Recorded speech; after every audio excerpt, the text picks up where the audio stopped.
नमस्कार दोस्तों, ज्योतिष, हस्तरेखा एवं वास्तु विशेषज्ञ आचार्य पंडित गिरीश बारोलिया के चैनल में आपका स्वागत है। कृपया हमें अपना स्नेह व सहयोग प्रदान करें। हमारे चैनल को सब्सक्राइब करें और बेल आइकॉन को प्रेस करें। साथ ही अपने आत्मीयजनों के साथ इसे अधिक से अधिक शेयर करें। आपका जीवन मंगलमय हो। लाइक करें, शेयर करें। आचार्य पंडित गिरीश बारोलिया, ज्योतिष, हस्तरेखा एवं वास्तु चैनल।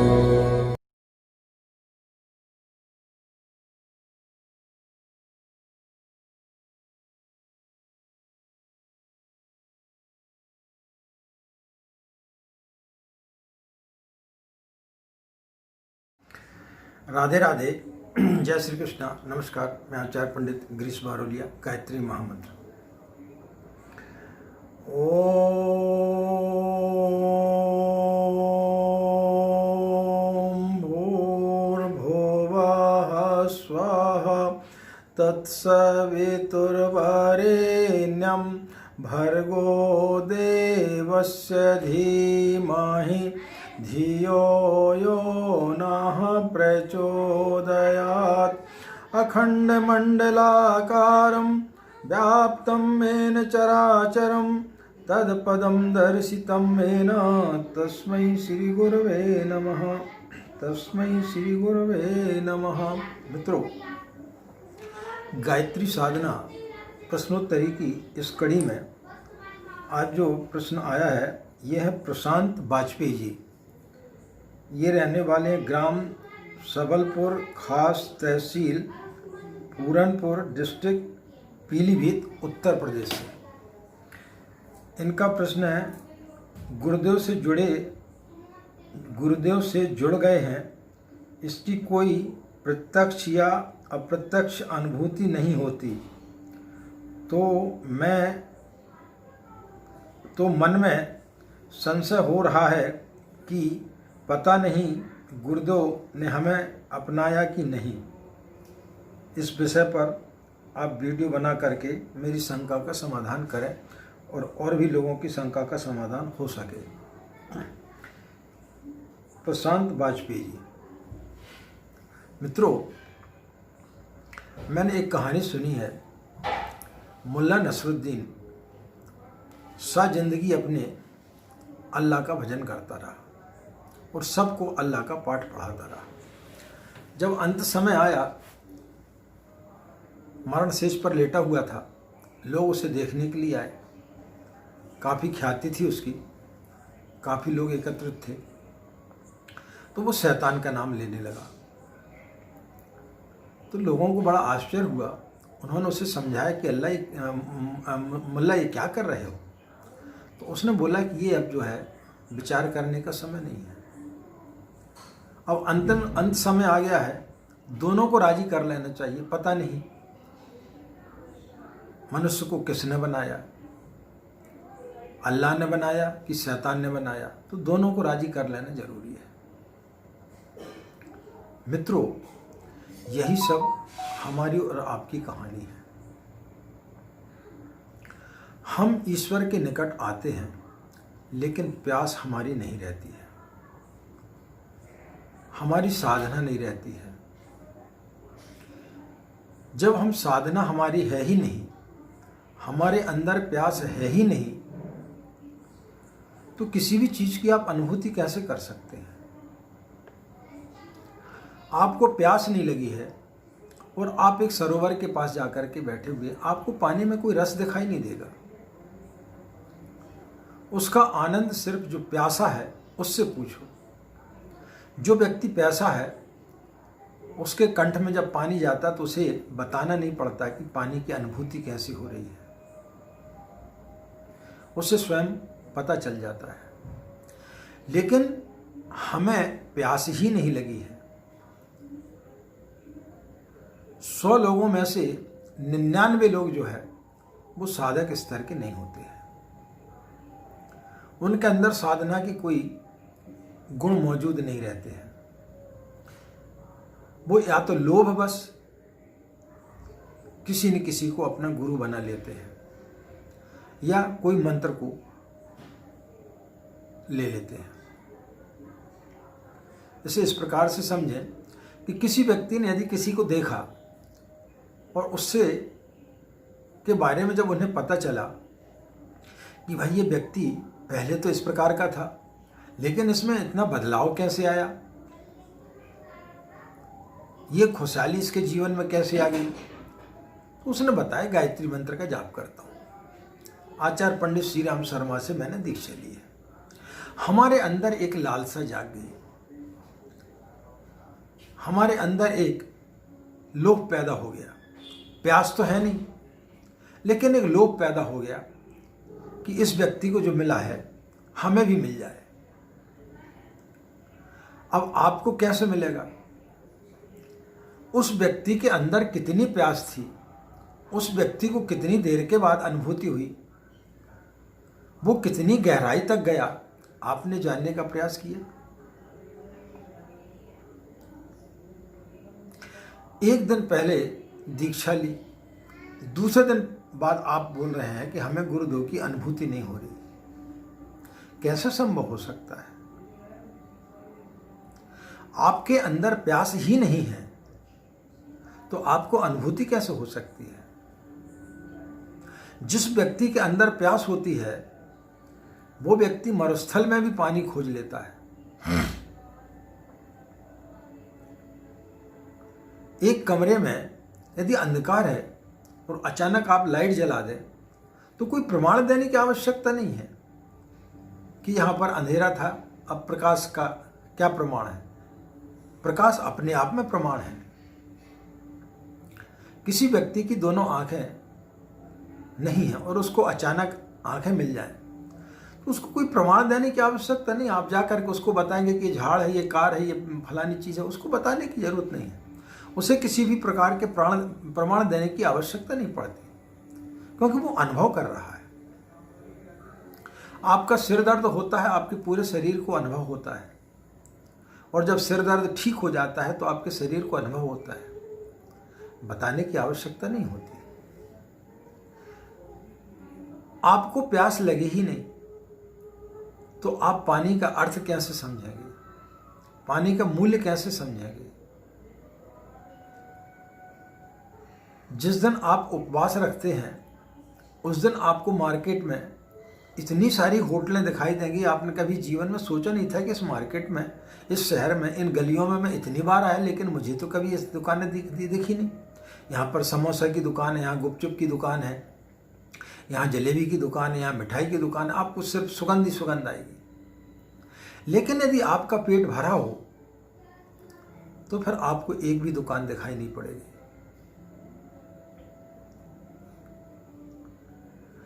आपने एक कार खरीद करके लेके आ गए, 25 लाख की है, 50 की है, 1 करोड़ की है।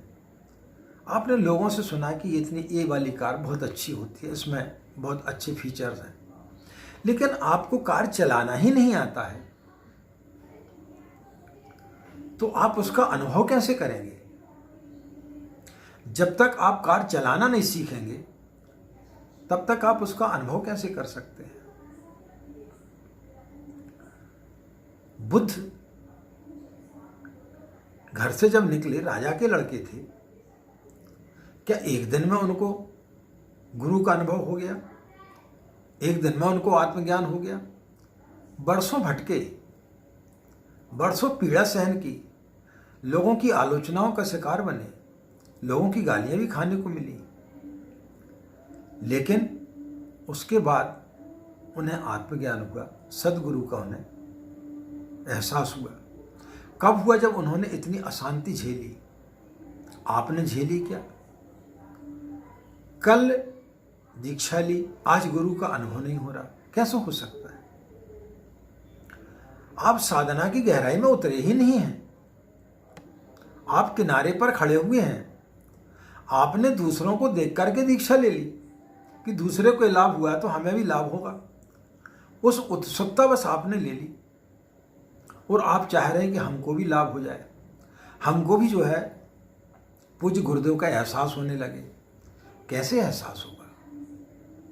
कभी नहीं हो सकता।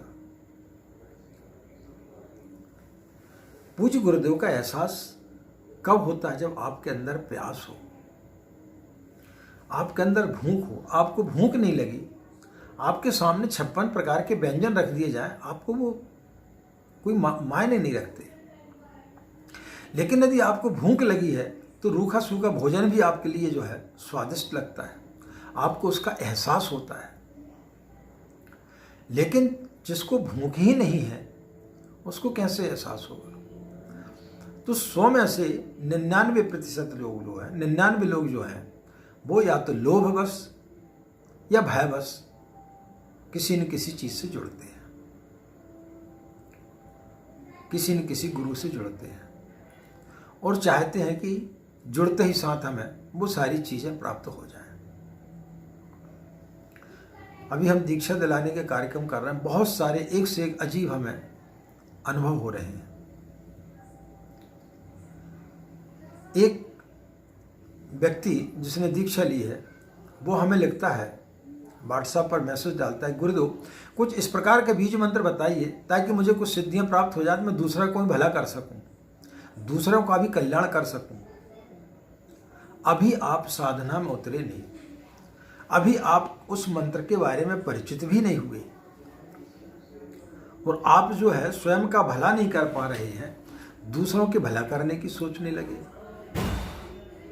किसको बेवकूफ बनाते हैं आप? भाई सीधा आपके अंदर एक लोभ आ गया कि एक परम सत्ता से हम जुड़ गए, अब हम जो भी चीज़ जपेंगे हमें बड़े जल्दी सिद्धियां प्राप्त होंगी और हम जो है तुरंत जो है लोगों के निगाह में आ जाएंगे और लोग हमारी पूजा करने लगेंगे और हम भी गुरु बन जाएंगे। ये लोभ है। एक व्यक्ति का हमारे पास में मैसेज आया है, पहले उसने हमें मैसेज किया, 22 मैसेज भेजता, वो नाम हम किसी का नहीं बताएंगे, वो सुन रहे होंगे तो समझेंगे हमारी बात को, कि आचार्य जी जब से मैंने दीक्षा ली है मेरा व्यापार बहुत चल रहा है, मुझे आसक्ति सफलता मिल रही है, बड़ा अच्छा अनुभव कर रहा हूँ। हमने उन्हें धन्यवाद दिया कि अच्छी चीज़ है, इसी प्रकार से और अपनी साधना को आगे बढ़ाएं। फिर कुछ दिन के बाद में वो मैसेज करते हैं कि हमें इस प्रकार से कुछ हम चाहते हैं कि लोगों का हम भला कर सकें, तो उसके लिए कोई आप हमें साधना बताएं। हमने उनको बोला कि नहीं, अभी आप जो है 2-3 माला का जाप कर रहे हैं, आप अभी उतना रहने दीजिए, उसके बाद आगे देखते हैं। फिर एक दिन उनका मैसेज आया कि हमें गायत्री माता ने दर्शन दिए हैं और गायत्री माता बोल रही है हमसे कि आप दूसरों का भला करें। तो क्या हम जो है ताबीज इत्यादि दूसरों को बना करके दे सकते, भभूत इत्यादि हम दे सकते? जुम्मा 15 दिन नहीं हुए आपको और आपके अंदर का लोभ, यानी आप गायत्री मंत्र इसलिए जपना चाहते थे, आप पूज्य गुरुदेव से इसलिए जुड़ना चाहते थे कि आप चाहते हैं कि हम गंडा ताबीज बेचने लगें, लोग आपके यहाँ आकर के जो है आपके चरण स्पर्श करने लगें, आपको साधु संत समझने लगें, तो कहाँ से आपको गुरु का अनुभव होगा? कभी नहीं हो सकता। पहले उस श्रेणी पर जाइए, तो आप साधक तो बनिए। साधना है नहीं हमारी। कितने लोग लिखते हैं कि आचार्य जी ब्रह्म मुहूर्त में हम सो करके नहीं उठ पाते। जिन्होंने प्रश्न किया है उन्होंने भी यही लिखा था कि ब्रह्म मुहूर्त में हम सो करके नहीं उठ पाते, कभी साधना नहीं हो पाती है, कभी हो जाती है। तो जो व्यक्ति एक ही चीज नहीं कर पा रहा है, जो व्यक्ति सही समय पर उठ करके भगवान का ध्यान नहीं कर पा रहा है, वो सोचे कि मुझे अनुभव हो जाए, तो अनुभव कैसे हो सकता है? आपके अंदर प्यास ही नहीं है। अपने अंदर की प्यास को जागृत करें, अपने अंदर की प्यास को जगाएं। जिनको भी मिला है उनके अंदर प्यास थी। पूज्य गुरुदेव को मिला, उनके अंदर प्यास थी। आप उनके बारे में जानते कितना है? आपने उनका साहित्य कितना पढ़ा है? पहले उनको समझिए आप, उन्होंने कितना त्याग किया है, तब कहीं जाकर के वो आज इस स्थिति पर पहुंचे हैं। लेकिन वो इतने वर्षों के बाद इस स्थिति में पहुंचे, हम उनको गुरु वरण करते ही साथ हम चाहते हैं कि हम गुरु बन जाएं, तो कैसे संभव हो सकता है? आपको कैसे उनकी अनुभूति प्राप्त हो सकती है? 31वें वर्ष में हम पूज्य गुरुदेव से जुड़े थे। 38 साल से साधना कर रहे हैं। 38 साल से हमने कोई बीज मंत्र नहीं लगाया। जो गुरुदेव ने मंत्र दिया उसके ऊपर भरोसा किया और उसी मंत्र को जपते चले जा रहे हैं। अभी कुछ वीडियो हमने बीज मंत्रों के बारे में बताया, तो कुछ हमने उनका प्रयोग करके जरूर देखा। वो भी अभी लेटेस्ट ज़्यादा 1 साल हुआ होगा। लेकिन उसके पहले हमने जितनी भी साधना की है बगैर किसी बीज मंत्र के की है। लेकिन 38 साल की हमारी प्यास थी, आज भी हमारी प्यास है।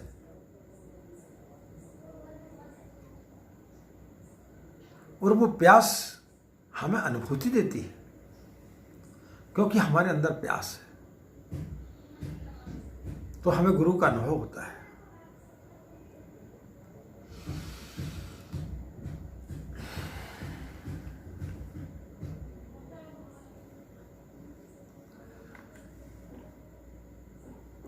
अपने अंदर की प्यास को जगाइए, छल मत कीजिए अपने आप से। जिनको भी अनुभूति हुई है पहले उन्होंने अपने आप को तपाया है, पहले उनके सामने खरे उतरे हैं, तब कहीं जाकर के अनुभूतियां होती हैं।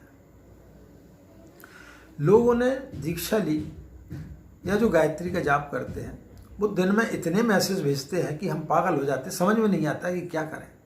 एक प्रश्न का उत्तर देते, उसी में दूसरा प्रश्न, उसी में फिर तीसरा प्रश्न, फिर उसी में चौथा प्रश्न, लगातार वो करते रहते।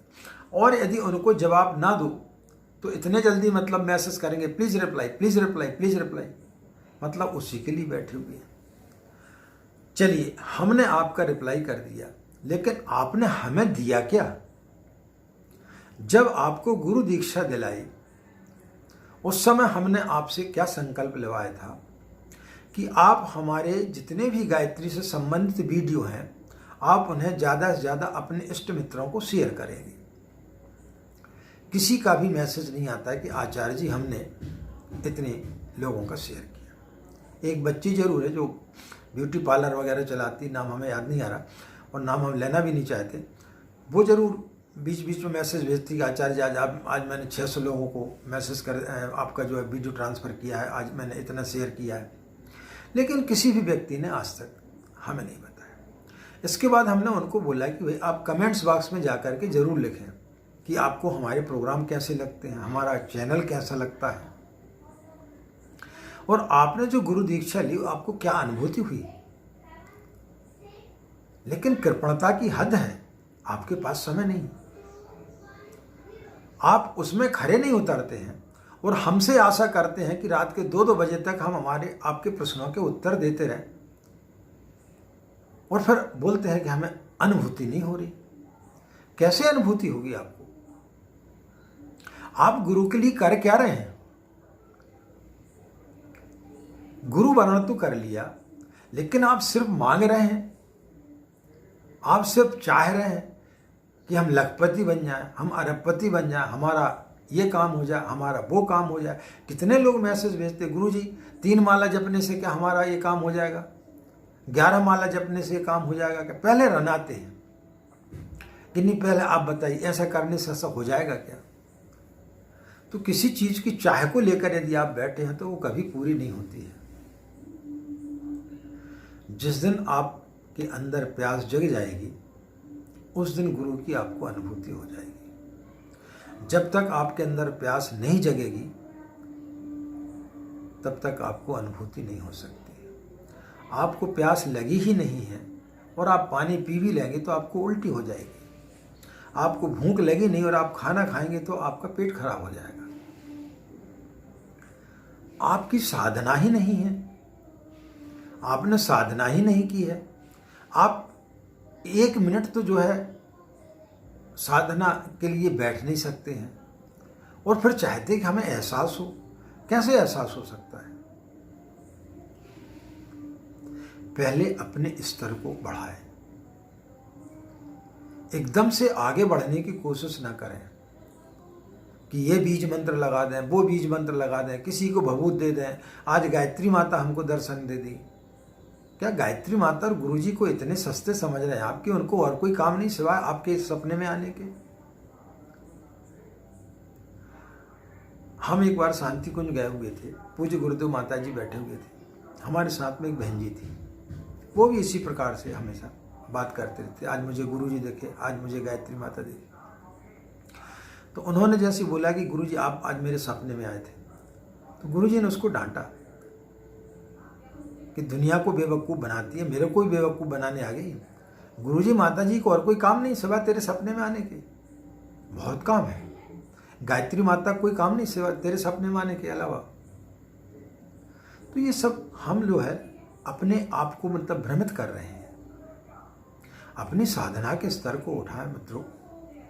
जिस दिन आप साधक स्तर के बन जाएंगे, जिस दिन आपका साधना का स्तर ऊंचा उठेगा, उस दिन आपको वो सारी चीज़ें अपने आप मिलेंगी।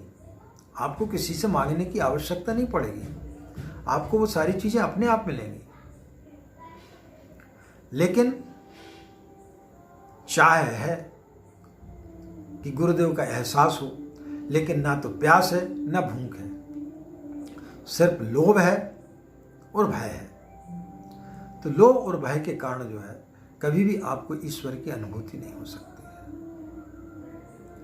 मित्रों, अपनी साधना को बढ़ाएं, अपनी साधना के स्तर को बढ़ाएं। दूसरे को यदि मिला है तो पहले देखें कि इसको कैसे मिला, इसने अपने आप को कितना तपाया। बुद्ध ने कितना तपाया अपने आप को, महावीर ने कितना तपाया अपने आप को, पूज्य गुरुदेव ने कितना तपाया अपने आप को, तब कहीं जाकर के उन्हें वो चीज़ें मिली हैं। बुद्ध एक ही बार पैदा हो सकते हैं, दूसरा बुद्ध नहीं हो सकता। महावीर एक ही हो सकते हैं, आचार्य पंडित श्री राम शर्मा एक ही हो सकते हैं, भगवान राम एक ही हो सकते हैं, भगवान कृष्ण एक ही हो सकते हैं। हजारों वर्षों के पश्चात में कोई सदगुरु पैदा होता है। ये हम और आप इतने भाग्यशाली हैं कि जिनको ये अवसर प्रदान हुआ है कि हम उनके शिष्य बने। लेकिन क्या हम उसमें खरे उतर रहे हैं? वो जितना बोल रहे हैं उतना करो आप। जब आपको दीक्षा में, गुरु दीक्षा में आपको गायत्री मंत्र जो दिया गया, सिर्फ आप गायत्री मंत्र ही जपो ना। कहाँ आप भभूत और पुड़िया के चक्कर में पड़ रहे हैं, कहाँ आप बीज मंत्रों के चक्कर में पड़ रहे हैं। और एक दिन में आप सोचें कि हमें गुरुदेव का अनुभव होने लगे, तो एक दिन में अनुभव कभी भी किसी को भी नहीं होता है। 38 साल हो गए हैं, 38 साल साधना करते हुए हो गए हैं। मतलब गुरुदेव से दीक्षा ली हुई। उसके पहले से गुरुदेव का साहित्य पढ़ते थे, उसके पहले से गायत्री की आराधना करते थे, सब कुछ करते थे। लेकिन 38 साल से जुड़े, कितना कष्ट सहा है। 10 साल भोजन नहीं किए, 25 नवरात्रियों में पानी तक नहीं पिया, मौन रहते थे। ये सब करने के पश्चात गुरु की अनुभूति होती है, ऐसी नहीं हो जाती।